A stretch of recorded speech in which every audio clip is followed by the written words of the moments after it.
Të dashur shqiptar, me gëzim të madh dua të them që të gjithë ata që banojnë arbëresh në Sicili, po ashtu edhe në Itali, kanë dalë me nismën për të zëvendësuar të gjitha fjalët italiane që kanë hyrë në gjuhën e tyre me fjalë nga shqipja. Këtë vendim e kanë marrë vetë ata. Asnjë shtysë e jashtme, është e tyrja si iniciativë.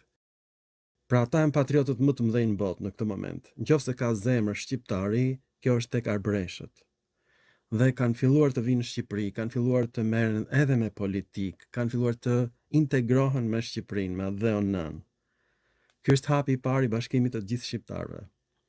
Por ky hap nuk do ishte bërë pa revolucionin intelektual që u nisa në vitin 2004, prezantimin e fjalorit të gjuhëve indo-europiane falas në internet. Ky ka qenë akti më i jashtëzakonshëm i të gjithë shqiptarëve. Në vitin 2004, mua më bëri përshtypje një zbulim shumë i madh i Joklit. Ai thotë që fjala brini e shqipes vjen nga Brendon, e gjuhës mesape. Dhe ka qenë e pranuar që mesapistja është gjuhë ilire. Kemi Mesaplikun në Vlorë. Qytet Mesap, edhe sot e kësaj dite. Fjala Mesapja do thotë në mes të ujrave, është përkthim i fjalës pellazgët, njerëzit e detit. Po përse njerëz të detit? Ata ja kushtonin çdo gjë perëndisë së tyre më të rëndësishme, Poseidonit, perëndia e detit. Edhe Mesapja, ishte djali i Poseidonit. Tani çfarë ndodh në vitin 2025, në maj të vitit 2025? Unë lexoj Plinin në origjinal, në latinisht. E çfarë shkruan Plini, të dashur shqiptar? Plini thotë që mesapët, daunët, peuketët janë 3 fise japyge që kanë ardhur nga Dalmacia. Edhe atje është japygia, edhe sot e kësaj dite, në Kroacinë e sotme. Dhe i thotë që flasin një dialekt që quhet graja. E thash me vete, ç'është kjo graja? Graja do të thotë grua e vjetër, është emri i perëndis Demeter. Ky është emri i Greqisë. Greqia është quajtur Akaja dhe grekët Akei në veprat e Homerit, jo Hellada. E çdo thot Akaja, këtë kam zbuluar gjithashtu në vitin 2025, ka kuptimin ankthi i Demetrës. Demetra ishte perëndia e tokës. Kjo është përtej imagjinatës njerëzore, sepse është nga fjala shqipe de ose dhe mater, nën. Nënë dhe. Dhe është Demeter, të dashur shqiptar. Grekët e kanë kthyer në Dimiter, po kjo ishte Demeter. Tani, e gjitha kjo është një çmenduri që ka ndodhur. Ilirët flasin dialektin graja. Nuk njihet fjala ilir. Graja. Kjo është gjuha e mesapëve. Kjo është gjuha e japygëve, e daunëve. Dhe dauni do thot djali i ujkut. Është emri i Dakis, i romanisë. Prandaj ka shumë fjalë të përbashkëta midis shqipes dhe romanishtes. Peuket vjen nga fjala peukes, i thon pishës në helenisht. Pra ka qenë një gjuhë nënë që është ndarë pastaj në gjuhën helene dhe në gjuhën ilire. Po gjuha ka qenë iliro-helene, është e sigurt. Kjo gjuhë quhet ose Akaja në Hellad, ose Graja në Itali, edhe në japygi. Është gjuha e nënës Demeter. Atëherë nuk kishte kombe, kishte perëndi. Dhe perëndit pagane respektoheshin shumë. Këto mite nuk janë për alla. Ishte religjon, besim. Njerëzit jepnin një jetën për perëndin Demeter. E kuptoni apo jo? Dhe unë do sjell fragmentin origjinal të Plinit, që të çmendeni. Të dashur shqiptar, përsëri nuk do shkojnë në shkollë, përsëri sot do mbeten pa bukë, por ushqimi më i mirë që ka ushqimi shpirtëror. Pa ushqimin shpirtëror njeriu nuk mund të jetojë dot, kthehet në kafsh. E pra unë po ju ushqej, të dashur shqiptar, nuk do lejoj që ju të ktheheni në qenie shtazore dykëmbshe. Brindisi është emri që kanë vënë pikërisht ilirët, japyg me sap. Vjen nga fjala brini e shqipes, është e sigurt. Do thot kepi, brini, ka kuptimin koka e drerit, sipas Hezikusit të Aleksandris. Pra gjua shqipe është degëzimi i lirishtes dhe ilirishtja është motra e helenishtes. Ilirët i thonë dialektit të tyre graja, grua e vjetër, ndërsa helenat i thonë vetes së tyre akeja, ankthi i gruas së vjetër, Demeter, perëndia tokës nga fjala dhe e shqipes dhe mater, që është bërë motër në shqip. Tani kjo është përtej imagjinatës njerëzore, prandaj ka mbijetuar gjua shqipe sepse populli i lirë ka qenë populli më i madh i antikitetit. Në shqip teksti i Plinit është kështu: Pran Brindizit, që vjen nga fjala shqipe brendon. Shtrihet territori i Paedikulve, 12 fiset e të cilëve rrjedhin nga 9 djem dhe nga 9 vajza ilire. Qytetet e Paedikulve janë Ruvo, Agnaco dhe Bari.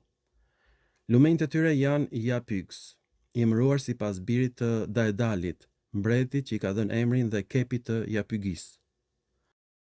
Pastiusi dhe Aufidi, i cili rrjedh nga malet e Hirpinëve dhe kalon pranë Kanosës. Pra, çfarë është fjala Paedikuli? Fjala Paedikuli është pikërisht kepi i Japygëve.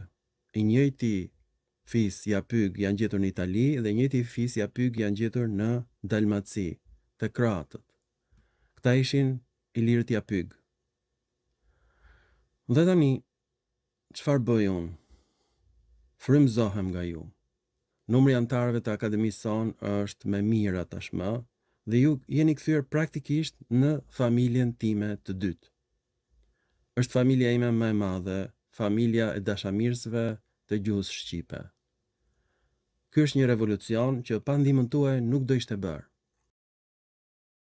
Tani, çfarë bëj unë? Mendja ime ndriçohet nga dashuria juaj dhe bëj një zbulim të papar.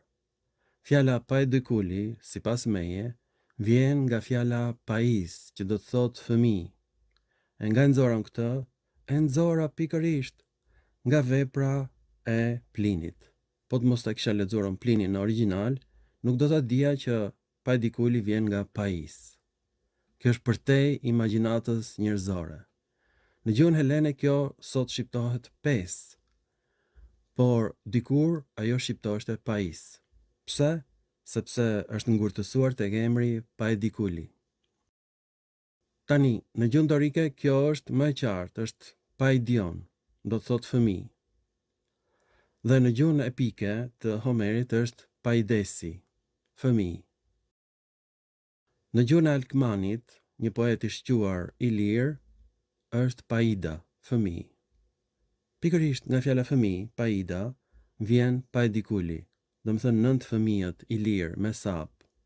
O Zot, o çmenduri, o mrekulli.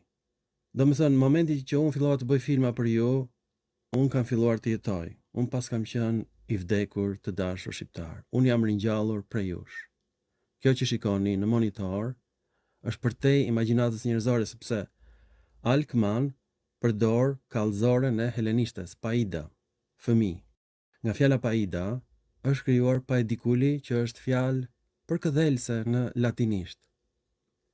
Kjo është përtej imagjinatës njerëzore, të gjithë do të çmenden nga ky film. Ky film do jetë filmi më i jashtëzakonshëm në historinë njerëzore.